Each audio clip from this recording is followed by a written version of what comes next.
The Longbox Crusade presents Action Film Face-Off. This episode, it's 2008 versus 1977. 2 James Bond films enter. 1 James Bond film leaves. Ba-da-ba-da. 2 men enter, 1 man leaves. 2 men enter, 1 man leaves. 2 men enter, 1 man leaves. 2 men enter, 1 man leaves. But it ain't about how hard you hit. It's about how hard you can get hit and keep moving forward. How much you can take and keep moving forward. That's how winning is done. Now, if you know what you're worth, then go out and get what you're worth. But you got to be willing to take the hit. Welcome to Action Film Face-Off. This is a show where 2 random years are selected. My brother brings an action film from one of the random years. I bring one from the other random year. Those 2 films do battle. We use a variety of criteria, and a champion is going to be crowned by the end of the episode. I am Jared Albert, the Death Probe. My co-host is my brother Jason, the Weasel Skull. We are both military combat vets who take our action seriously, but not too seriously. So let's have some fun. Jason, these are spoiler alert, everybody. This is James Bond episode. Rewatch. Go. Yeah, I know you. Yeah, there's no blind fire. There's no special shit. I played it through in my mind, Jared. Yeah, I know. I just played it in my mind. Anyway, over to you. Yes, indeed. We're going to score each of today's films on a scale of 1 to 10 in 5 categories. Those categories are the story, the overall spectacle, the best action scene, the hero, and the villain. It's not going to be in that order. It will never be in that order. And if you don't know what the order is by now, well, welcome to the show. You'll figure it out. However, at the end, we will still have our deduction round, where up to 10 points can be subtracted from the film's total for whatever we determine is the low point of that Daniel Craig movie. I mean, of the movie. Thank you, Jason. That was going to be a good one. As per our usual, we are joined by a sniper. Now, as a reminder, the sniper has just 1 point to give in each category, so the sniper can sway the scoring by a total of 5 points. Let's meet our sniper for this episode. He is a founder and co-host of the AU Wishbone. Bizarrely enough, he is a founding member of On Her Majesty's Secret Podcast, and he is a fellow military veteran, so he's going to be looking for that military authenticity, just like Jason and I. It is John Ringer. Welcome to the show, John. Thank you, Jared and Jason. I'm very happy to be here. Honored to be on this, and looking forward to talking about 2 James Bond movies. James, yes, that is awesome. And I like to do a tailored question for snipers when they stop by. Well, sometimes when it's the snipers first stop by, I just say, "What are your top 3 action movies?" But John's a Bond fan. And I remember when Van roped John and I into a James Bond sort of soccer tournament style podcast that he never finished. And I think those were literally the first episodes on the OHMS Pod Network. I think you scroll all the way back to episodes like 1 and 2. I think we did 2, and I don't think we ever finished it. I think we all agreed that it's probably going to be a Timothy Dalton movie, though, at the number 1 spot. But anyway, John, what are your top 3 Bond movies? It's a good question. I'm going to pick one movie from 3 different eras.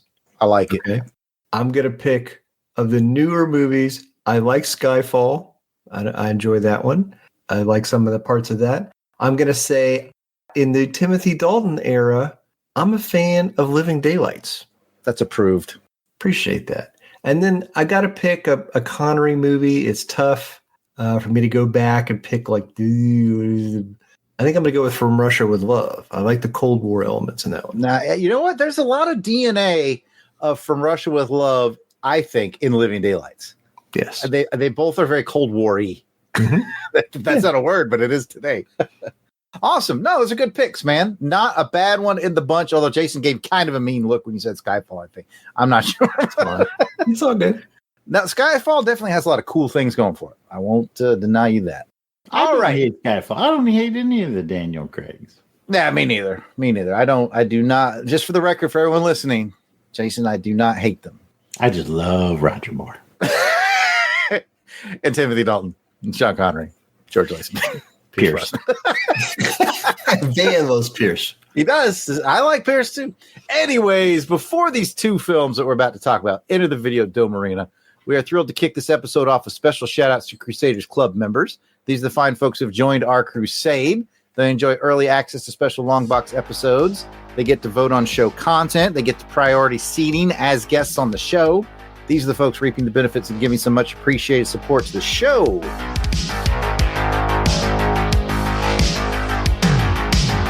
Alan W. Wright. And Helica Wolf. Ow!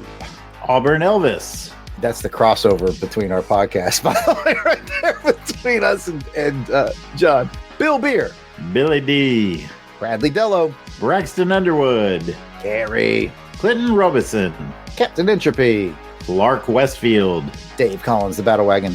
Battle Wagon. Eric Hodges. Eric Porter. Ezra Gallo. Gary V. Gene Hendricks. George Meal. Gerald Green. Heinz K. Django Unfettered. Jason Keene. Jason Lady. Jeff Pollier. Jim Jarman.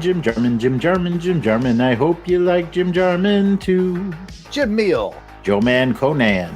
Joe Thomas. John Watson. Josh Strickland. Candace Ward. Captivating Kathy Bright, the MVP. That's two crossovers for Longbox Crusade and a Wishbone. Matt and Lissy Paso. I'm counting them as two. Mark Ross. Michael Minton. Miranda W. P.D. Devons. Paul Hicks. Rick from Jeff and Rick Present. Ronald Easterday. Rob Morgan. Samantha Maney. Sean Urbanski. I don't want to do Rob dirty. He also listens to the Wishbone. Snake Pliskin. Spidey 67. Spreadsheet. Steve Cronin. Steve Martin. Tim Price. Tony Pennington. And Toronto Cop.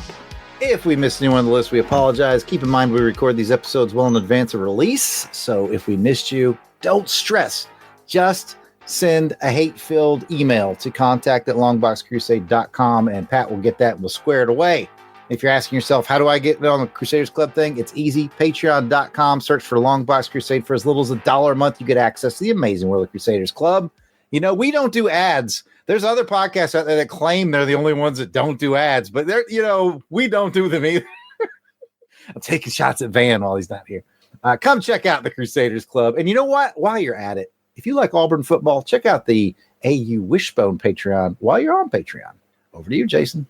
All right, let's put this nonsense away and break out the PPK. It's time to get back into the combat and learn a bit about the film gladiators about to battle for your pleasure. This episode, I was assigned the year of 2008, so I selected Quantum of Solace. What year did the randomizer select for you, Jason? Well, I got 1977, and since there was two action movies that came out that summer, and we've already covered the other one, I put into our Videodome arena The Spy Who Loved Me. In case you didn't know this, John, in 77, Star Wars hit so big. You were there, but you may not remember that studios pulled movies out because Star Wars it was in theaters for over a year. And so that's why there's not a lot of movies to pick from in 1977, just in case you didn't know that. That's how Sorcerer got selected. Yeah, we covered Sorcerer. But yeah, 77 is thin. We've pretty much exhausted all the American ones. We're going to have to go to Kung Fu Chinese films if 77 comes up on the randomizer again. All right. Anyway, that's for John and perhaps some listeners who maybe didn't know that. We have got a fine matchup for this one, folks. It's important to point out this isn't like Jared versus Jason. We each had to select from our assigned year, so I might very well like his selection a lot better than mine, or vice versa. This is all about us discussing some beloved action films and coming to a consensus on which is going to be this episode's champion. A quick around the room on where we saw these movies. You can talk about originally or in preparation for the podcast. I'm a Bond guy. I've got them. I got them on Blu-ray. I got them on DVD. I got them on VHS. I watched it digitally off my Plex server. I'm just a little too young to have caught Spy Who Loved Me in the theater, but I definitely caught Quantum of Solace in the theater originally. We'll go to Jason and we'll check in with John. I watched The Spy Who Loved Me on my Blu-ray, and then I first saw Quantum of Solace in the theater, but watched it on my Blu-ray again. If I remember correctly, your first Bond theater was Moonraker? No, For Your Eyes Only was Your Eyes my Only. first. Okay. Yeah, I All right. tried to get mom and dad to take me to Moonraker, but they wouldn't take me. So All right. So, John, I would love to hear your history with these films on screen or how you prepared for the show. The first Bond movie I saw in the theater was Moonraker. I was 8 or whatever when It's hard to learn that y'all are the same age. when this came out. So I was too young to see that in the theater. My parents were not going to take me to see that movie at that age. So it was some years later. I saw it probably on a Blockbuster kind of thing where we got the movie on VHS and watched it. Hell yeah. And then Quantum of Solace saw in the theater when it came out. And then I've watched it a bunch of times since then. So, All right. Well, there you have it. Now it's time for your spoiler warning, folks. If you have not seen either of these James Bond films, we're going to let you have an opportunity to pause the podcast right about here because we're going to play our little musical interlude, and spoilers happen after that.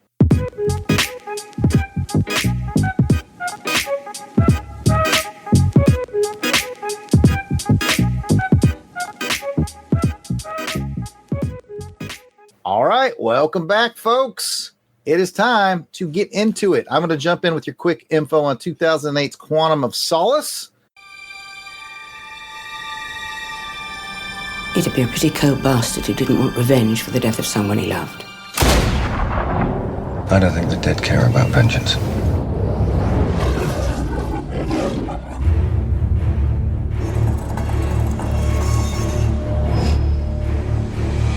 This man and I have some unfinished business. The first thing you should know about us is that we have people everywhere. What the hell is this organization, Bond? How can they be everywhere and we know nothing about them? This is the world's most precious resource. We need to control as much of it as we can. Name check. Dominic Green. He's a person of extreme interest. We've already begun destabilizing the government. You know who Green is and you want to put us in bed with him. Yeah, you're right. We should just deal with nice people. Get in. All right. Careful with this one, Mr. Bond. She won't go to bed with you unless you give her something she really wants. I think someone wants to kill you. You two do make a charming couple, though. You're both, what's the expression? Damaged goods.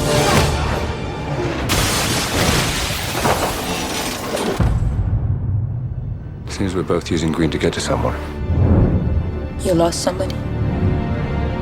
I did. You catch whoever did it? No. Not yet.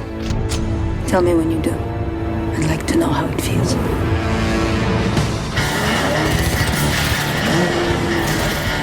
We need you to get rid of him. When you can't tell your friends from your enemies, it's time to go. Right now, I think you're the only person I can trust. James, move your ass. I wish I could set you free, but your prison is in there.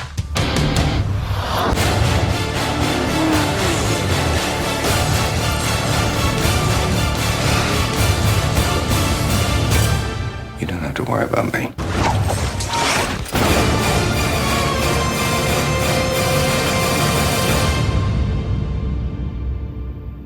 It stars Daniel Craig, Olga Kurylenko, and Mathieu Amalric. I said it fancy, so maybe that's how it's pronounced. I don't know. It's directed by Mark Forster. Synopsis goes something like this. James Bond is still upset about the death of Vesper from the previous Bond film, Casino Royale, and he wants to know more about the organization behind all the duplicity and betrayal. His investigations lead him to the organization known as Quantum, because Spectre was still tied up in legal battles, and the man called Dominic Green. Mr. Green is up to some nefarious resource-controlling deeds south of the border. But with the help of the beautiful Camille and his old pal Felix, James just might put a stop to all of it. Here is your trivia for this film. The 3 bullets I have selected. Jason's going to like one of these in particular. I just know it. Chile's Atacama Desert, where the finale was filmed, is the driest region on Earth, with no record of any measurable rainfall ever having occurred there. That's some dry earth. Pretty dry. yeah, that's dry. That's dry.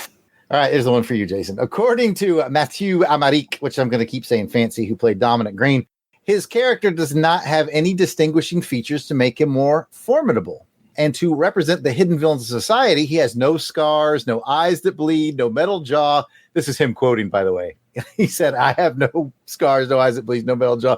I tried everything to have something to help me. I said to Mark Forster, no, nothing? A beard? Can I shave my hair? He said, nope, just your face.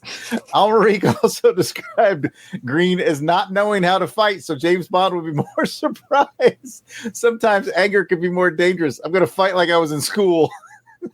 Jason, I need your Dominic Green impression. Dust it off. Let me hear it. There it is. This is great. I knew you'd like that. All right, finally. In a later interview, Daniel Craig revealed that the script originally wasn't intended to be much of a sequel to Casino Royale, as it ended up being. However, because of the writer's strike, they only had the bare bones of a script, and Craig and director Mark Forster ended up rewriting a lot of scenes between them, with many decisions being made on the fly and at the last minute. Much of the content that made it such a direct sequel to Casino Royale was a last-second addition. Also, the title was chosen more or less at random. Craig said that most Bond movies titles are meaningless anyway, and they hoped it would at least sound intriguing. The title didn't really connect with the script that they had at the time, and the revenge story elements that actually made the title relevant were last-second additions. So, just a reminder, folks, this was the writer's strike Bond film. It's the shortest Bond film of them all. People like to poke holes in this one, but let's see how it all pans out tonight. But that's your trivia. Over to you, Jason. Now, I will give you the rundown to 1977's The Spy Who Loved Me.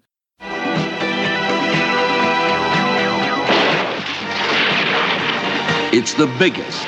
It's the best. It's Bond. And beyond.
Watch out!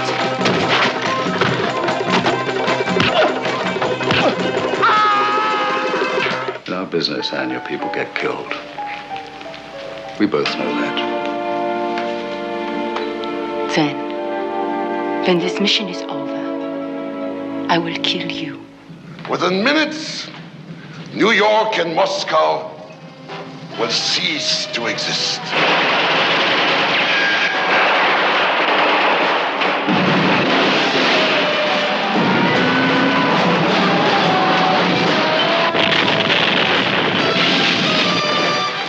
Anya on there. I know, James. I'm sorry. I have to get her off. How? Well.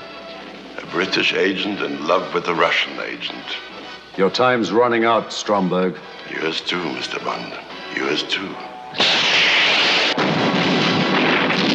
It's the biggest. It's the best. It's Bond. And beyond.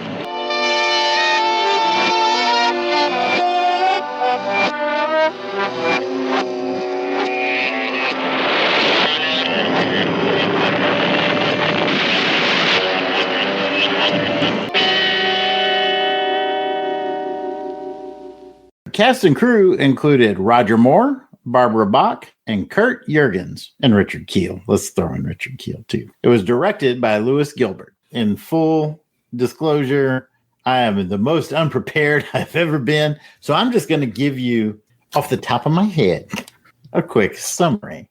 So Carl Stromberg, he's the bad guy. He wants to create a civilization he can rule under the water. So to do that, he has to nuke everybody that lives on land.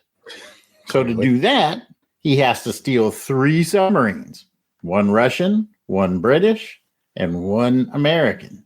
And then he wants to use those to start World War III.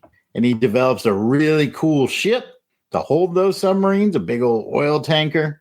And it's up to Bond and Major Anya Amasova, a.k.a. Triple X, to stop him. Is You Only Live Twice? This is the same movie as You Only Live Twice. Right. Yeah, it's the same movie as You Only Live Twice, but instead of spaceships, it's underwater. Yeah, underwater. All right. Now for trivia, I'm going to break out my good old fashioned For Your Eyes Only, written by David Gianmarco, which you gave this to me as a gift a long time ago, Jared.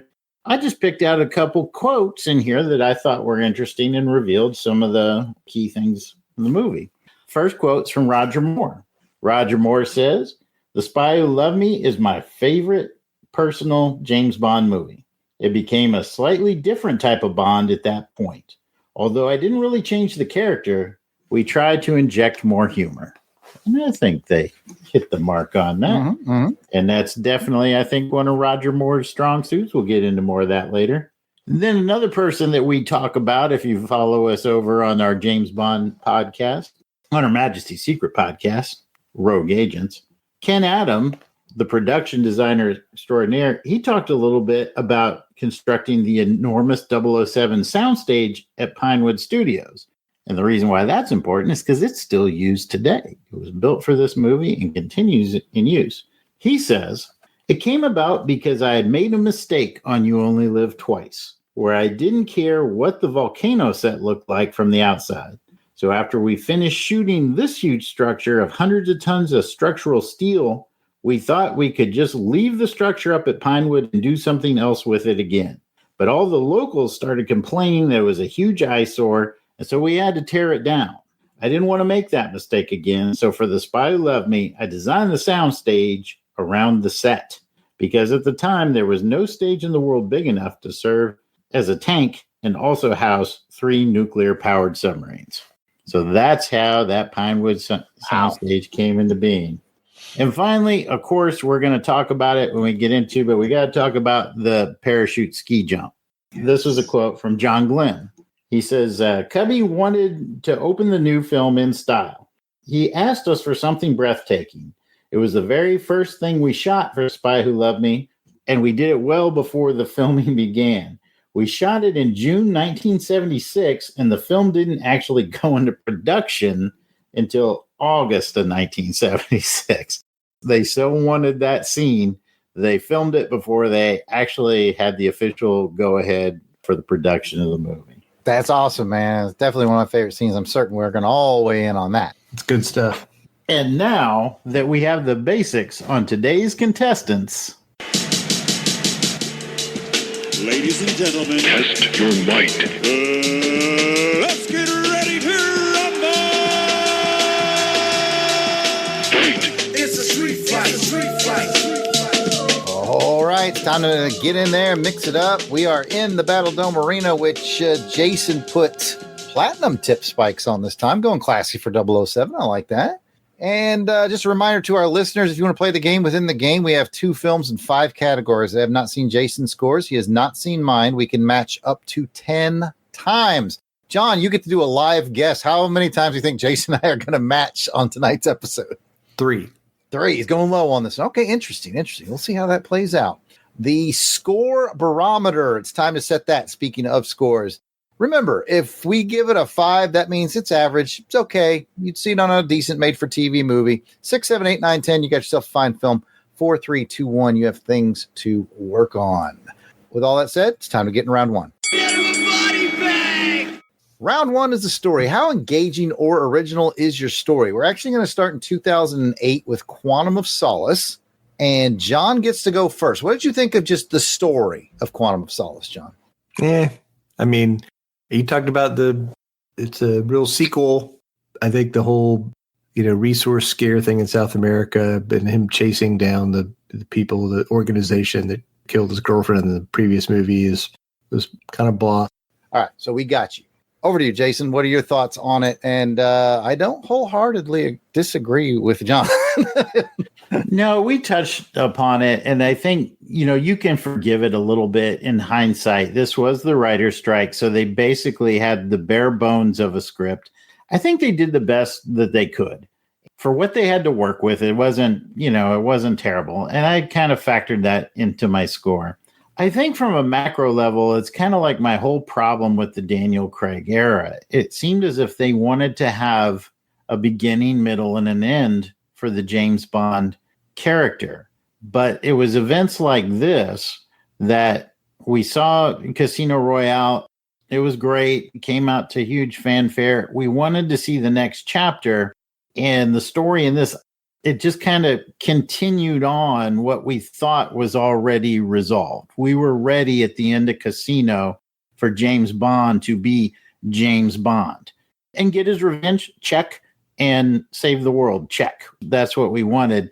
And what we got was more angst around the death of Vesper. And I wasn't really sure where they were going with it. And then they tried to plant some seeds with Quantum of Solace and say, okay, well, Quantum is kind of like this quasi Spectre organization because, again, circumstances being what they were, they couldn't legally use Spectre. So they wanted to come up with a Spectre-like organization that didn't really flesh out or pan out either. It's just they came out with a game plan, and God love them for some of it was themselves shooting themselves in the foot, and some of it were just things beyond their control. But I think Quantum of Solace is kind of like this first place where this whole plan starts going off the rails, and we see it here. I won't disagree with that either. For something they threw together last minute, it's not awful. And I thank God that it's the shortest one, because if it had drug on, it might have been more. But yeah, I feel one of the biggest stumbling blocks isn't necessarily their fault. They're like, all right, we're going to build a new organization because we can't use Spectre, and it's going to be Quantum, right? But by the time they get to the fourth movie, they're, hey, we can use Spectre again. Then they tried to bring that back in, and but let's just focus on this film. I agree largely with you and John. It's a bit of a mess, but at least it's a brisk mess. And it did at least one thing that I liked, in that I liked the way it kind of did the bait and switch with making you think it was all about oil. And then it's like, no, man, it's more precious than oil, and yeah. It's water. That was a good move. Yeah. I was like, that was pretty good. It's easy to poke holes in this movie, but I want to give it props. And I'm kind of sad that it kind of got beat up by the critics and the fans because writer's strike and all that. I want to give it its props because, gosh darn it, it was the last time that they did a Bond movie 2 years after the previous. And at least they, were like, we're going to get you Bond content, and then we all know how that went. It became longer and longer and longer films. But I understand, they want more quality. We don't want another. I bet they said that in the opposite. We don't want another Quantum of Solace.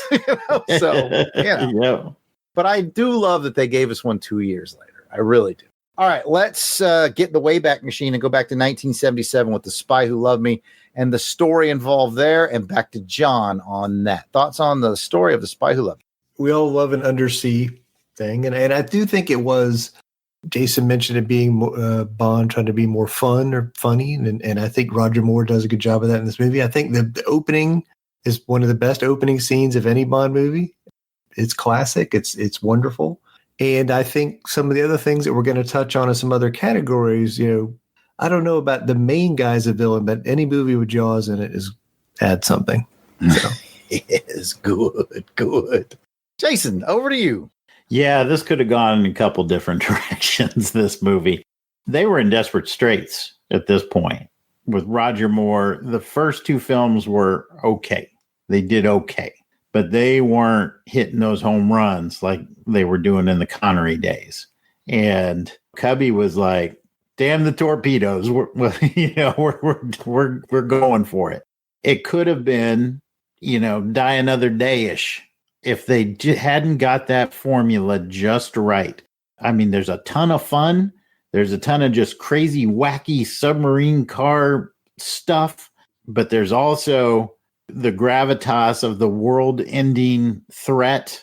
There's the chemistry between Bond and Triple X. You get the funny Bond, but there's that moment, and that beautiful moment. You all know the one I want to talk about, when his wife is brought into the discussion and he shuts it down. Remarkable bit of acting by Roger Moore, and perfectly placed, perfectly timed. So there's enough in there to give it weight and give it heft and give us a ton of fun stuff, which we'll get into when we roll into spectacle. So although, it wasn't a masterful chess type of plot like we get from Russia with Love, it's kind of cookie cutter. It's fun. It's cookie cutter spaced with fun, with enough gravitas, and the acting and the directing really hold it together well. So this is a story that punches above its weight. I agree. It's simple. It's one of the most simple ones. It's really like, let's just find reasons for Roger Moore to do cool and kind of funny things. And it works. I like the way you kind of brought up Die Another Day. Like, let's say there was a meter, and just for arbitrary reasons, let's say it's a 1 to 10 meter. And if you go past 7, you've gone too far with the camp, right? So Die Another Day is like a 7.5. This movie's like a 6.9. It's like, it's over the top. It's goofy, but it's like I nailed the right. That 0.6 is so important. Yes. Right there. But also, it knows when to pull back from the camp and be serious action. Yes. Absolutely agree. It's got a magical mixture.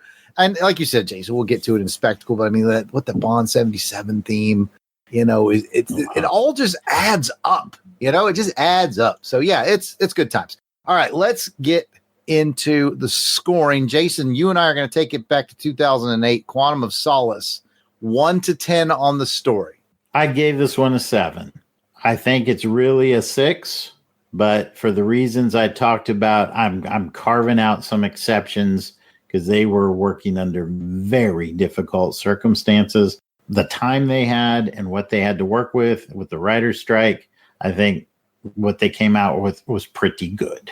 Match game number 1, I also have it at a 7. Going to Spy Who Loved Me, 1977, 1 to 10, Jason. I also gave that one a 7. I think that one probably was, if you're just going for a plot, the 6. But for all the reasons I mentioned, just those perfect little moments, I gave that one a 7 as well. Match game number 2, we're rapidly closing in on John's guess of 3. We'll see how this goes. So so speaking of John, over to him, he's got his 1 sniper point. So he has to decide which movie has a better story, Quantum of Solace or Spy Who Loved Me. Your call, John. Man, I thought y'all were going to separate a little bit. I'll tell you, it's hard to be a sniper on this show. I think Jason made good points about the degree of difficulty. And as we walk through this, I did like, the fact that it wasn't just a follow-on to Casino Royale, that it starts at the end, literally the end of Casino Royale. It starts at that moment and picks up immediately into like a chase. So I liked that kind of sequence at the beginning of the movie and tying the plots together there. But I think I have to vote for Spy Who Loved Me. You pulled a Kathy on us there. He's like, I'm going to give the ball. I was starting to worry. I was like, oh, man. I went back and forth, but I got to go Spy Who Loved Me. You know what? They can be tough because they're very different. You like them for different reasons. So I get it. I totally get it. And that, by the way, is the end of round 1. Catch you at a bad time. Well, that brings us into round 2, and round 2 is the hero, and we're going to talk about how cool is the hero. And the hero is the same fella in both of these films, but played by 2 different people, and with a couple different supporting casts too. So we kind of got to figure all that out in there. So, John, what are your thoughts as far as the hero of Quantum of Solace, James Bond? It's James Bond and James Bond. In Quantum of Solace, I mean, again, he's dealing with the repercussions of the previous movie. And then you have the sequence where his colleague gets murdered and he leaves him in a dumpster, which was something. And I think he's also, doing that thing where he's chasing his personal vendetta, and then it kind of ends up being a double mission, but it didn't start out that way. The question is, how cool is the hero? I think he does some of the cool Bond stuff. I think some of the driving stuff. I like him hanging out with Felix, but it's a troubled Bond, a Bond with struggling with things. So. Get used to that, John. Get used to that. We're in the Daniel there. We're going to boil all the fun out of this character. I'm sorry. I'm leading the witness. Jared, what are your thoughts on James Bond? Spoiler alert. One of these has a higher score than the other one. We'll get to it. No, I will have, when we get to it, a decent score for Daniel, because there's a lot to like about Daniel Craig's Bond. He's got a great look. He's got a great way about it. I like the way he moves. I like his physicality. I mean, let's be honest with him. With the breadth of his entire run, I think he's the most physically Bond. Like, he's very physically fit, right? Yeah, him and Pierce, I think. Pierce is a close second. I mean, Timmy D is always, but he had 2 movies, so, you didn't have a lot of time to get, out of shape. And George Lazenby looked great. He's like, I got my one and I got it, right? But yeah, I think Daniel just very physically fit, moves well, delivers the lines well. The only real downside here is that melancholy. I get it. They're adding depth to the character, but we almost have the 2 most opposite movies, right? Because we have the most melancholy Bond with the most fun Bond. You do get Felix, and John mentioned a scene where his helper from the first movie, Mathis, yeah. Yeah, he he gets this brutal, unceremonious death, and Bond basically takes his wallet, his money, and dumps him in a dumpster. And I don't know what this says about me. That's one of my favorite moments from the Craig era, just because I like that for the same reason that I like the beginning of Die Another Day, where he gets captured and tortured. Like, we're so often shown the glamour of this life. We're rarely shown the awful parts of that life. And they really showed it to us. And it was emotionally impactful. It was like, man. And Bond even basically said, he's like, he knew the life. He knew this is basically how it was going to end. And there's a little bit of introspection in there, because you can tell the wheels in his head are going, probably how I'm going to end too one day. And man, that kind of hit hard. Now, do you want to hit hard, Bond, or do you want to see him ski off a cliff and pop a Union Jack parachute? We'll get to that.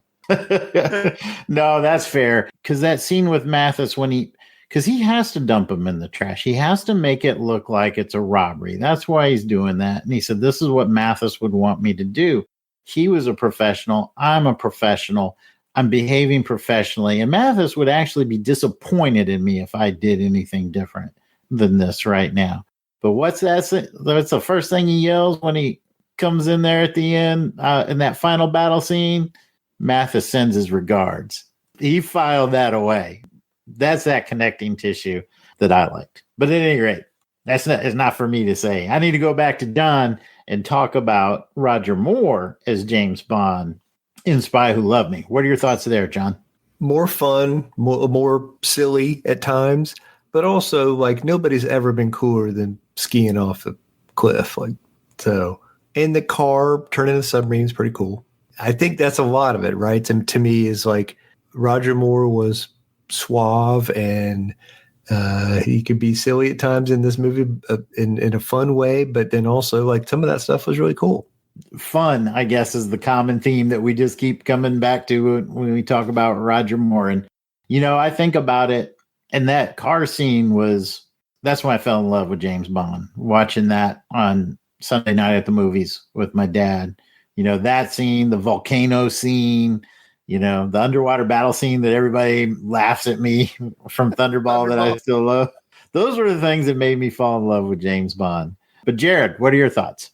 CHARM, man. Charm, and charm. That's Roger Moore. That's his whole career, right? He is just dialed up to 11 on this one. Like you said, man, there's a moment where he plays it very straight. And when she brings up his wife and he's like, we're done, and I was like, man, yeah, he played that well. It's just great, and he's got a pretty good ensemble, because you got, Barbara Bach is Triple X, and she's pretty cool. I mean, let's be honest, a lot of the Bond girls in the documentaries are always like, I wanted to be the different Bond girl. I wanted to be equal to James Bond. My character's equal to. Not a lot of them were, but Triple X could hold her own. Yeah, she'd be the first true equal. Put a fasty on him. Yeah. So like his ensembles, what I'm saying is very, very cool. And she got to play it very quote unquote Russian, like the Cold War Russian, like she's not a lot of emotion, but that was her character, which amps him up even more. Like, remember she's so mad at him for killing her boyfriend, and they're like, yes. together. He's all like winking at her. She's like, I'm going to kill you. Yeah. And he's like, will you? Yeah.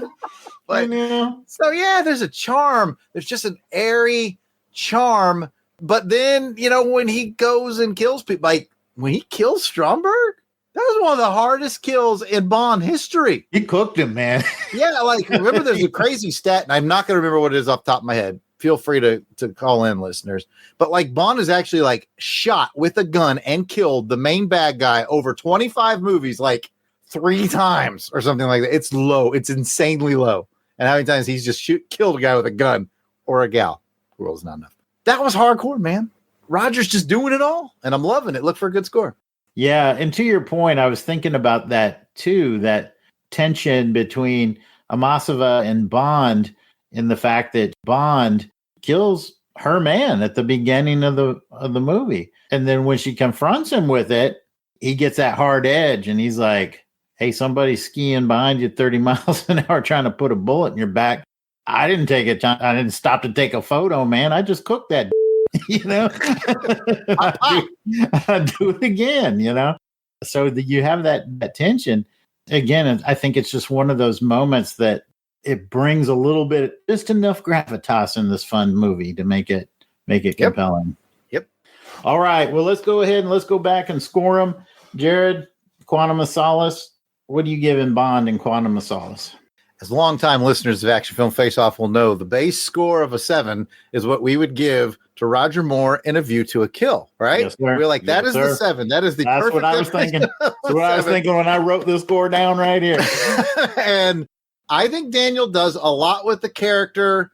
Some would say too much, but I am comfortable giving him that 7. I'm saying it's a different kind of entertainment, but he's just as entertaining as A View to a Kill, Roger Moore.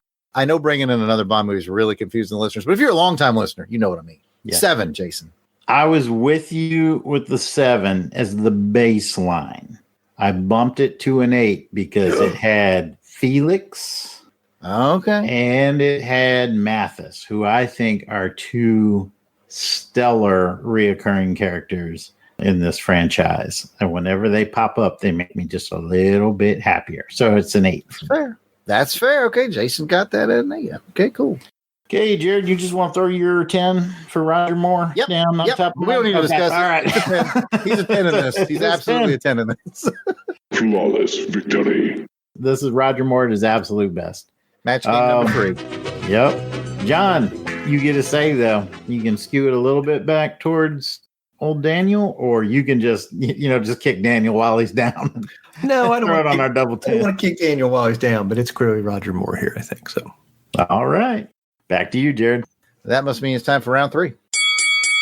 I have come here to chew bubblegum and kick ass. Round 3 is the villain. How menacing or entertaining is your villain? We've said it before and many times on the show. If you want to have a really cut above action film, you better bring a really cool villain. It helps. It helps.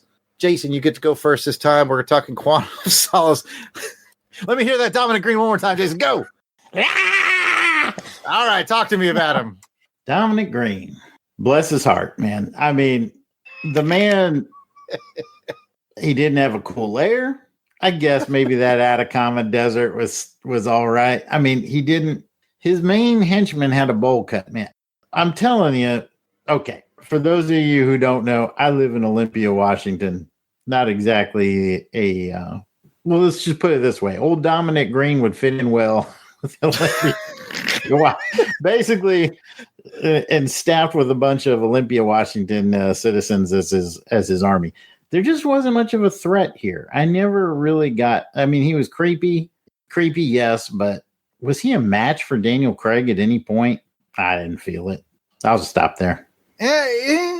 I'll just say, So I liked in my trivia fact that he was like begging the director, like, give me something. He asked for a beard or a buzz cut. Yeah. Anyway, A bolo tie, something. A swatch watch from the 80s. We can keep riffing on this, but John needs to weigh in. Dominic Green. John, I'm going to ask you a pointed question, and I'm going to let you go however you want. Is Dominic Green the weakest villain in the Bond series? I was literally thinking that before you asked the question. I was trying to think about who was a weaker villain, and I can't struggling. You know what tells the tale for me, John? If you name a Bond villain from just about any other movie, I can tell you who the actor is like that. This one, I just read his name and I can't remember. But anyway, it's your time to talk, John. Jonathan Pryce, but he's not a great villain. I think he's not threatening or scary. He doesn't have any special characteristics. I like the fact Jared mentioned the oil for water switch earlier. I thought that was cool, but that was more of a plot thing and not a villain thing. There's the scene that they go to a party and he's threatening to the young woman, but not to anybody else, basically. So I don't think he's, doing anything that's particularly menacing. And his, associate villain is this would-be dictator guy. So I don't know if we can, are we allowed to count him in the... Yeah, you can. And I agree. I feel like he kind of steals the show. I feel like he's a bit more bombastic than Yeah. He's a little scarier, creepier. Yeah. I agree with that. I just kept expecting Dominic Green to like brown bag his lunch or something, just nothing. Plain, I feel man. bad for the dude now that we saw the trivia. They're like, he was literally begging, like, come on, help me. They're like, no, man, no. Anyways, we will now shift gears to 1977. Jason, Kurt Jurgens, right? Plus some Jaws. What do you think, he's kind of lucky he has that plus some Jaws. I'm thinking the same. We just raked till Dominic Green over the coals, but Kurt Jurgens kind of flat too as a villain. I mean, he had the villainous affect. He had that down, eating his little pistachios or whatever he was eating and calmly and coldly giving out orders. He had that piece down. He also had the benefit of having a very cool set piece. He had a great layer, like top-notch layer. And I remember, because like in the novelization, I never realized this watching the movie until after I read the novel, that he had those webbed fingers. I noticed that finally after reading that novelization and watching the movie. So he had a little bit of a physical defect, if you will, that made him stand out a bit. But as a villain, he wasn't Largo or even like a Drax, or he didn't quite have that type of presence for me. But Jaws, boy, that amped it up a bit. We'll just leave it there. And I'm going to quickly agree with you before we pass it to John. I think Jaws lifts it up. There was also that other henchman that Jaws kind of ran with. What was his name? Like Sandar or something like that? And he was decent. But yeah, he was all right. We put him next to Jaws. It's hard, but I was going to mention the same thing you were there, Jason. The novelization, which I think was Christopher Wood. I'm prepared to be wrong on that if I made a mistake. It really makes Stromberg more he's a better villain. He's a better villain in the book. And if I remember correctly, there's some sort of connection with him and Jaws, like some sort of experimental, like he's part of the reason Jaws is the way he is. It's quite fascinating. They definitely do a little more with the novelization, but it's not novel film Face Off, right? This is action film. We don't make you read here or do that. We're not reading words. We're going to go to John and let John talk about his thoughts on Kurt Jurgens and Richard Kiel and anything else he wants to talk about in the villainy. Agree 100%. The Jurgens, the best thing about him was the lair. Like, I don't remember a lot about him as a character, but I remember, man, that was a cool villain spot. But then also, overshadowed by Jaws. Like the scenes with Jaws were more intense, and you're more worried about him, going after Bond than this guy. Yeah. Yeah. Funny thing about that lair is it looks strikingly similar to the bad guy's lair on the Super Friends cartoon. With their lair in the swamp. The Legion of Doom. Yeah. I want to know which one came first because somebody was cribbing somebody's notes on that. That's true. That is very true. It's about the same time, isn't it? Yeah, right. I want to say. So anyway, but it did look great. I mean, Ken Adam doesn't disappoint.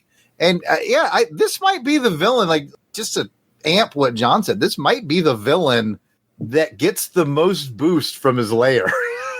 Like, it's a great lair. This is the volcano base, or like top tier layers. Man, yeah. Yeah, it's probably these two.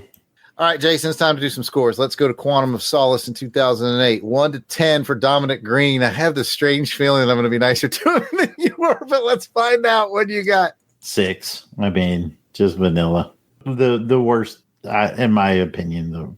And not a bad actor. I want to say that. Right? I think this poor fella was given crap and told to make cupcakes. So I wasn't going to use that exact phrase, but yes. match game number 4. So I guess John's out of the running now. I gave him a 6 as well, too, Jason. I have a long-standing tradition on Action Film Face-Off that if I can tell you the name of the villain, you at least get a 6. So I can tell you his name. And I remember Dominic Green. And we've mimicked his battle cry 3 times. So, like, there is a memorability about him, but it kind of ends there. It really does. I mean, and if I ever run into the actor and he listened to this podcast and he felt bad, I'm just going to say every point of that 6 is because of you, dude. I mean, like you pulled that 6 up just with your acting ability.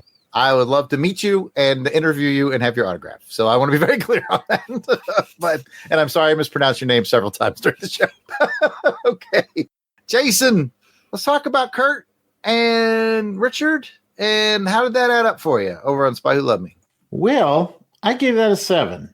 If I'm being fair, Kurt and Dominic Green are about the same performance-wise. You get a full bump up with Jaws. I have very similar thought process, Jason, except I gave him a +2 for Jaws. I gave it an 8. Okay. I gave it an 8. You could kind of say maybe a point for Jaws and a point for that baller layer, you know. Plus, I felt bad for a guy that died in his crab salad, man. It's just a hard place to die. All right. So now it's time to look to John and get that sniper bullet ready and say, which one of these movies had a better villainy? It's Jaws. That's the answer. The answer is, do you think that they had Jaws bite a shark? Like Jaws biting Jaws, like wink, wink? Because, you know, Jaws was very popular at the time. Yes. I absolutely do too. Yes. You know, that does kind of help with, we talked about the layer, but like with Kurt's performance, that he has a tube that leads to a shark tank that, you know, remember when those dudes like helped him out and left in a helicopter and he just blew him up? Like, he was that kind of villain. He was just killing everybody just to kill everybody. You know, Fran Sanchez would not have had any of that in License to Kill. All right, he's low. No, I agree. Fran Sanchez had a code that he lived by. Sets him apart. But one day we'll get to that movie on Action Film Face Off. But for now, I got to shut up and get it back to Jason for round 4. I was taking shrapnel and K-Sod while you were crapping in your hands and rubbing it on your face. All right. Well, now we're getting into the real fun stuff. We're talking about the spectacle. And by spectacle, we mean, you know, the stunts, the effects, the cinematography, the score, all the things that make a good action movie a good action movie. And Jared, we'll start it with you this time and see what you thought of the spectacle of Quantum of Solace. I hate to keep beating up on Quantum of Solace, Jason, but let me look at our script real quick, Jason. What does it say? Visually engaging. This is the only Bond movie that I walked out of the theater, and I remember literally what I said to my wife, Johanna, when we left the theater. I said, I feel like if I was 19 years old and drank about 6 Mountain Dews, I would have enjoyed that more. It does the shaky cam thing. There's something that happens during a boat chase that I still can't tell you what happened to this day, with a hook and a anchor. We'll get in that with my title for best action scene. I figured it would rear its ugly head at some point. So the action is very jumbly and confusing. We've talked about this before, Jason. Bond follows trends a lot. It'll follow trends in movies, sometimes to a lift and sometimes to not so much. And they were like, oh, this shaky cam thing's really working for Jason Bourne. Side note, no, it's not. I don't like the shaky cam in Jason Bourne either. It makes me nauseous. So it is hard for me to watch. There's still some stunts that I think look cool.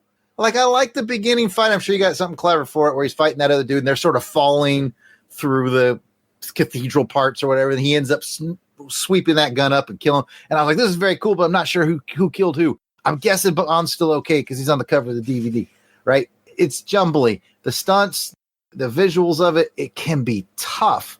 On the flip side, the cinematography, when you got sort of like the cool desert base and all that stuff, they showcase the beauty of the land pretty well. So I will give them that. The score, it's pretty good. The main Bond theme, not top tier, but it still kind of has an energy to it that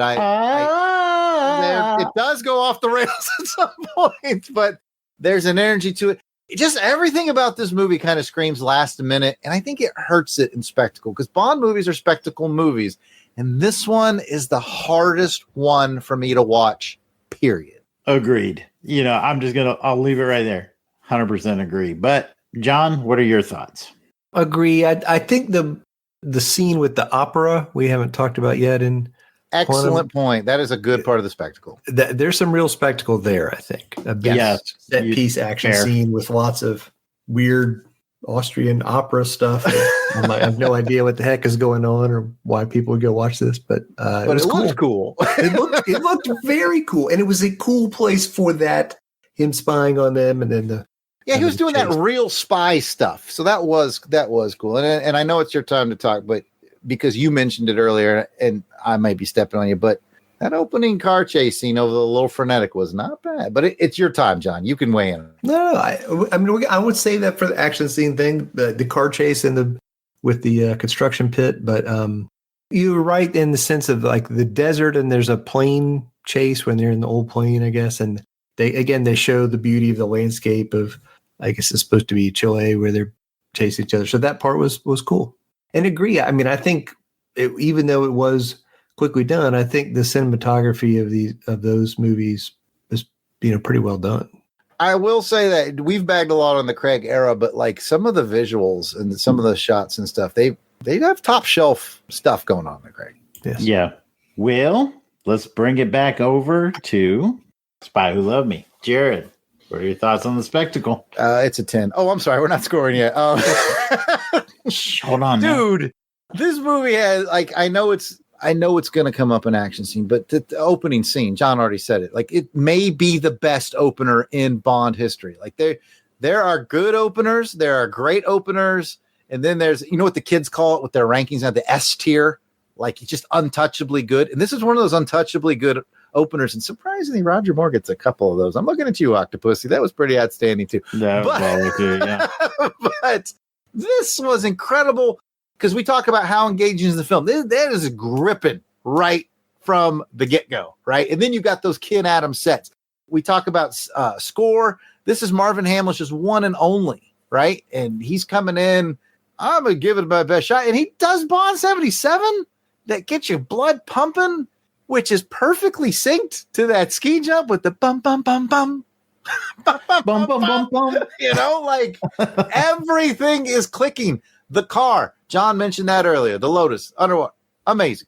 Bond looks great. He wears the naval outfit. Amasova looks great. She's in the shower in the submarine. I don't know. I got so many things in my head at once.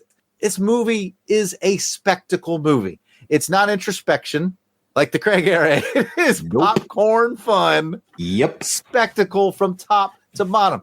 There's a scene, Jason, and I know you know this, and John probably does too, where James Bond is peeking around a corner and he's watching Richard Gere. It's not even him. It's a painting of James Bond on a wall because they needed to get that insert shot. And I think it might have been Ken Adams himself who painted that. Do what you got to do. It's insane how much cool stuff is in this movie. And we talked about the beautiful landscape. They go to those cool ruins where they fight Jaws. You get a lot of variety from the snow to the desert to the underwater. I got to stop talking. It's a lot. It's a lot. The one thing too that you bring up, like with that ski jump scene, everybody makes fun of the banana suit, right? Who makes fun of the banana suit? Well, people make fun. I hear. I don't have a problem with it. The people I hear talk, and they laugh at the banana suit sometimes. But that banana suit makes him stand out. Yeah, if you're going to shoot on a snowbank, you got to go banana suit. Right. So you see him all the way down in that thing. It's a very simple concept, but if they would have applied to that concept to Quantum of Solace, I think it would have helped with the shaky cam stuff for me a little bit. But when you have two beefy white guys both wearing the same color shirt fighting in an apartment, I can't tell who's who after a minute. If you just change the color of their shirt, just get. So what you're saying is a banana suit could have saved Craig's whole trajectory. Throw him in a banana suit. Banana Let's have suit a bad in every guy in a scene. banana suit. They do that all the time. It's like the bad guys in Thunderball wore black and the good guys wore bright orange. You had no trouble telling who was who in that fight. I appreciate that. That's all I'm saying. I'm going to pass it over to John now. I did not see banana suit coming in this. I agree. I think there's a lot of, this category is about spectacle, and there's a lot of spectacle in this movie. I mean, a lot of different sets, a lot of dramatic, big outdoor scenes. Like Jerry said, I like the ruins a lot. I like the underwater stuff. I like the ski slope stuff. I like the work with the submarines themselves and that stuff. So I like the lair of the villain. I think is spectacle by itself. The effects there. So the Shark Tank as the old school villain, click the button on the Shark Tank thing. So I think that there's a lot of that spectacle in this movie. I like the comments about the score. I didn't think about that before. So yeah.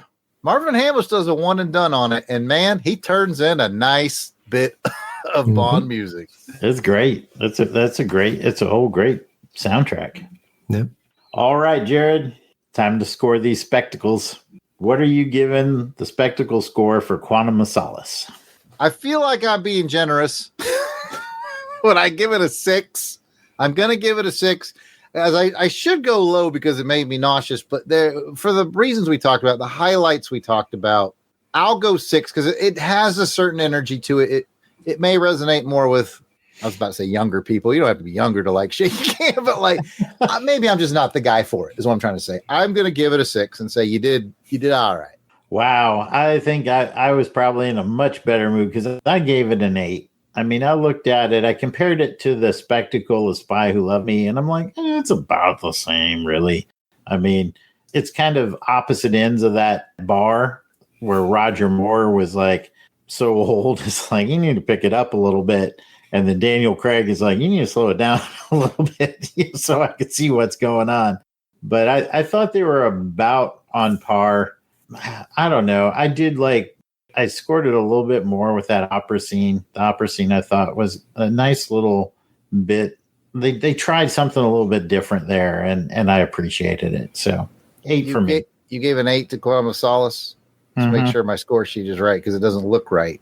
I gave an 8. I gave an 8 to Quantum of Solace for spectacle. It has some great spectacle, and then the opening. You're allowed to not tie in this category. I know. It's just yeah. We're John, going, if you want to look into becoming more of a permanent host on Action Film Face Off, we'll talk about that. All right, you're allowed to have your opinions, of course. That's all right. We're both going to throw 10s on the spectacle. Yeah, we don't have to waste time. Match game number 5. Yes. 10. Flawless victory.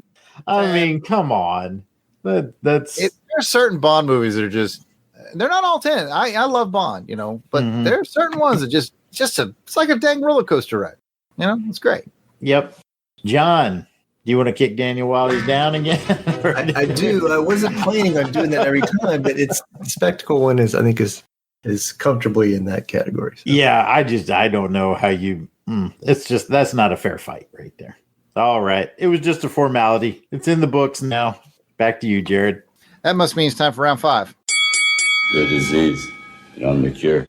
Round 5 is best action scene, which, as per the script, is mine to host, but really it's Jason's round because he's going to break down some of the key action scenes from these movies. We're going to pick our favorites, and then we're going to score them. So this one's a little different, but yeah, you guys know what you're doing.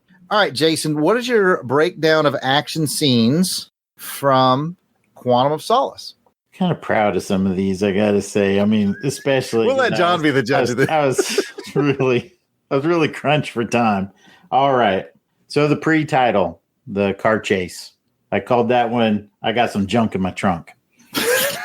You're starting strong. All right, thank you. Yeah, John has to put up with a lot of this from Van, so your mileage may vary. Okay. The second one, the interrogation ambush and the chase scene comes right after the title sequence. I called that one, I'm not horsing around. Yeah, because they're horses. Yeah, I got you. I'm tracking you. Speaking of the topic we talked about a little while ago, the apartment fight, I said, just please wear different colors if you're going to do a show. Please. Just different colors. That's all I'm at. That was like Mr. Slate or Mr. Stone, something like that. It was kind of on the nose because he was a geologist. I remember his name was like Slate or Stone. And I was like, okay. Rocky Stone. Geologist. The next one was the boat chase. And I just put 4 question marks there because that's your best one ever. I don't know. I don't know what happened. I don't know what happened. I can't make fun of it. And then the opera fight, I called that one Finally. Opera is exciting. Yes, nice.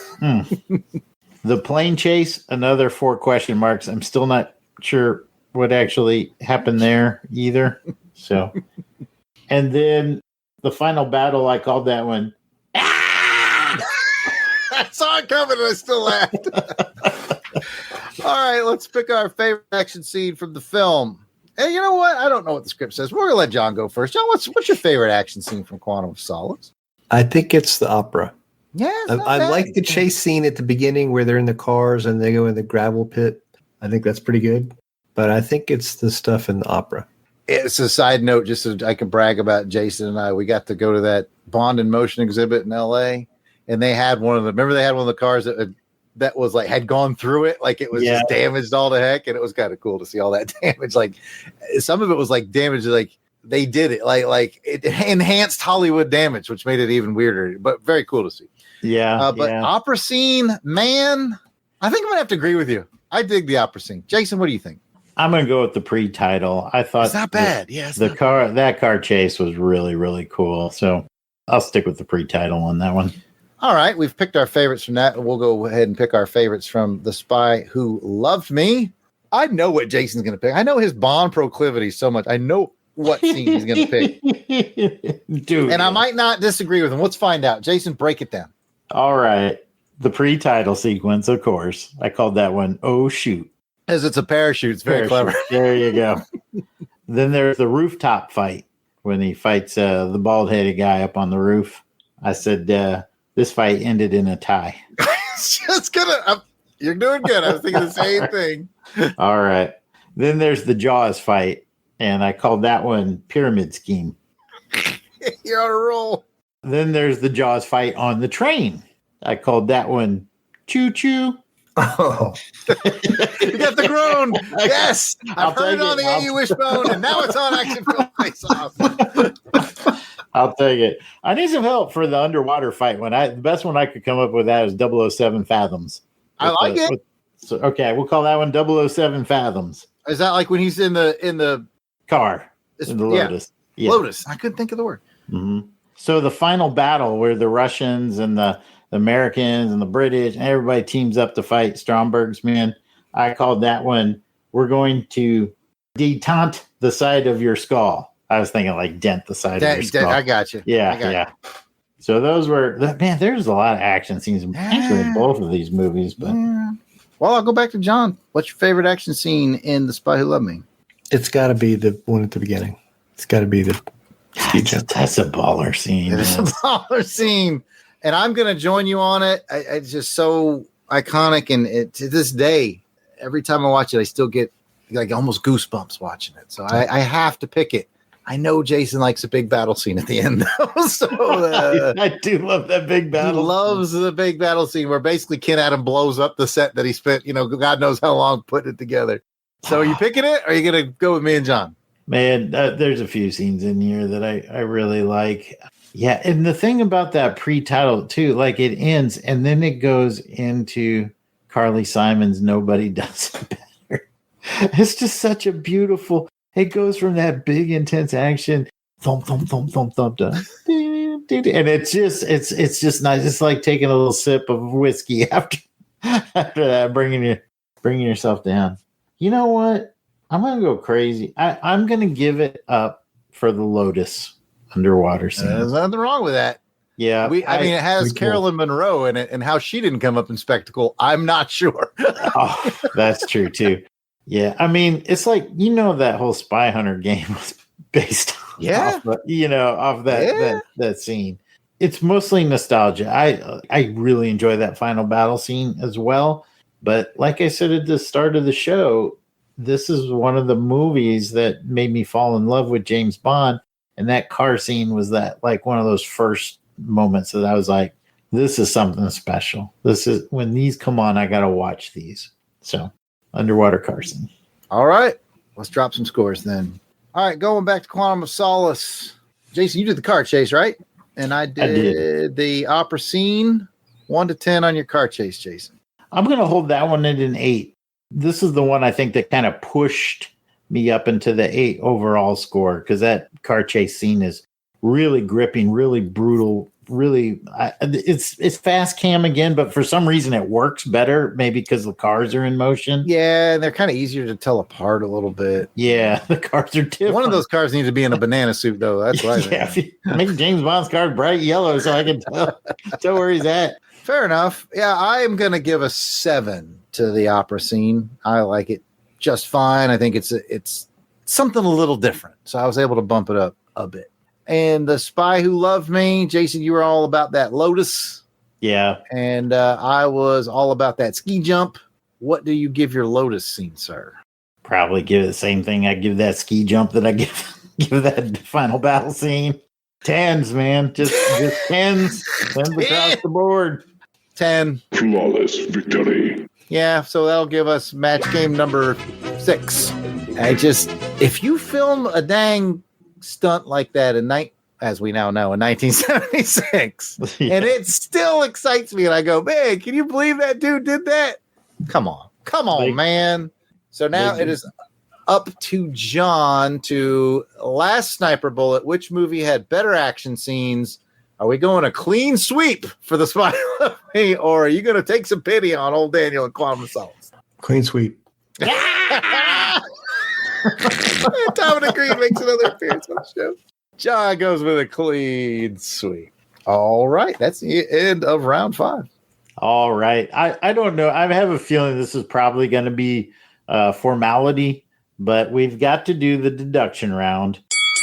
Don't force me to fight, because you won't like my way of fighting. And, I mean, Jared, are you going to take a point off for painting in Roger Moore beside that rock? I would give a +1 that I had watched that movie 100 times and never caught it until someone told me about it. I was going to say, that was a great paint job. Man. It's fantastic. I'm going to spare us all some time here, and I've taken all my deductions on the scores. I have no deductions to take away from either of these movies. Okay. Yeah, I'm in the same camp. We've talked about the shortcomings of Quantum of Solace, and we've expressed our love. So nobody's going to take any points away from Spy Who Loved Me. Well, maybe John would. That's a good question. John, I mean, we're all James Bond fans here, but is there any points you would take off from either film? Not that you can. We don't give you that power here. But if you could. We call it the airing of grievances. You can airing of grievances. I was trying to think about the flaws of the movie and where if there was something I would take away, and neither one of them is perfect, but I think we've gone over kind of the pluses and minuses. So I don't think there's anything else that I would add there. All right. I think we can put that to rest, Jared. All right, then that is the end of our official rounds. Now, don't you worry if you haven't been keeping up with the math at home, folks. We do that for you here at Action Film Face Off. Taking a look at Match Game. If you guessed 6 matches on this episode, then you win. Looking at sniper bullets. 1, 2, 3, 4, 5. All 5 bullets from Mr. John Ringer went to The Spy Who Loved Me. So sorry, Daniel. Maybe next time. That's just how it goes sometimes. And looking at the judges' scorecards, the winner of this episode of Action Film Face Off with a score of 94. Daggum, we're in the Star Wars territory here. To 70. Respectable. The Spy Who Loved Me.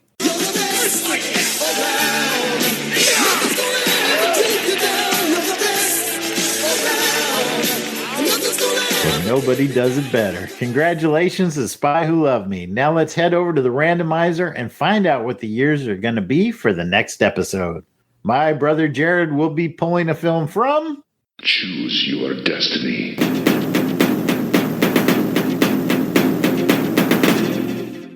...1990. So there's a chance you might have seen it, Jared. Odds are good. And I'll be pulling a film from... Choose your destiny.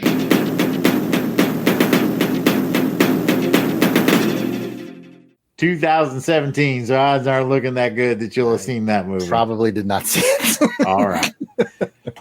What will those films be? Well, we'll tease them on social media for those of you who want to watch before listening, and we're thinking of you as always, Dave. Or you can tune in next episode to find out. Until then, I'm Jason the Weasel Skull Albrecht, and you can find me on social media at Instagram at Jason Albrecht.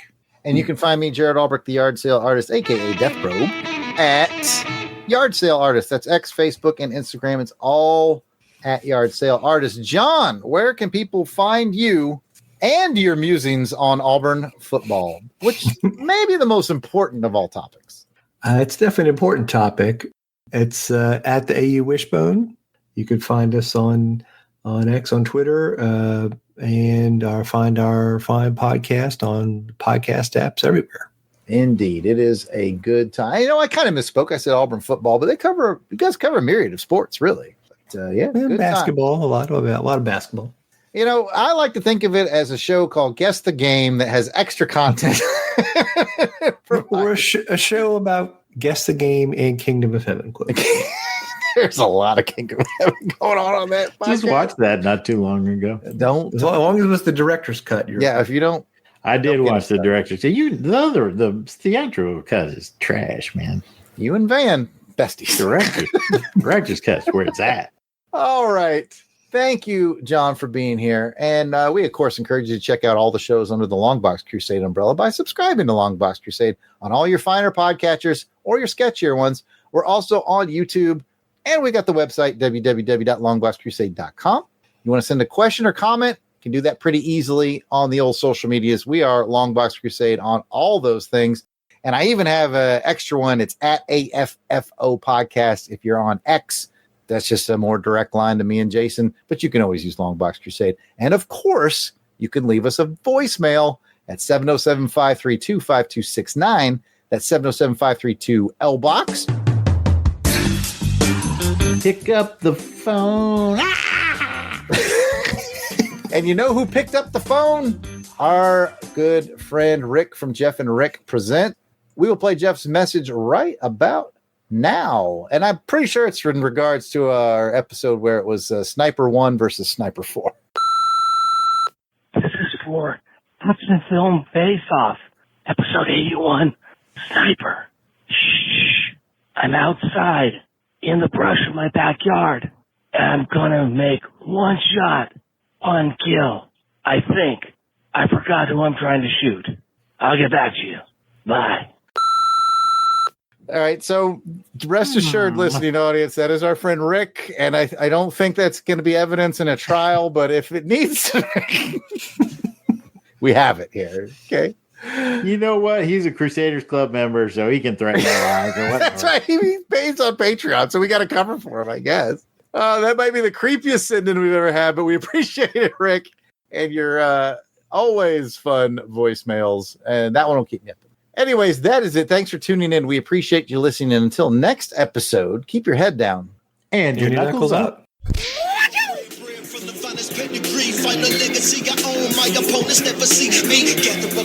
The intro and outro theme to this show and all of our action film face-off shows are done by musical genius Joe November. Check out his SoundCloud at JOSEFLIN99. You will not regret it.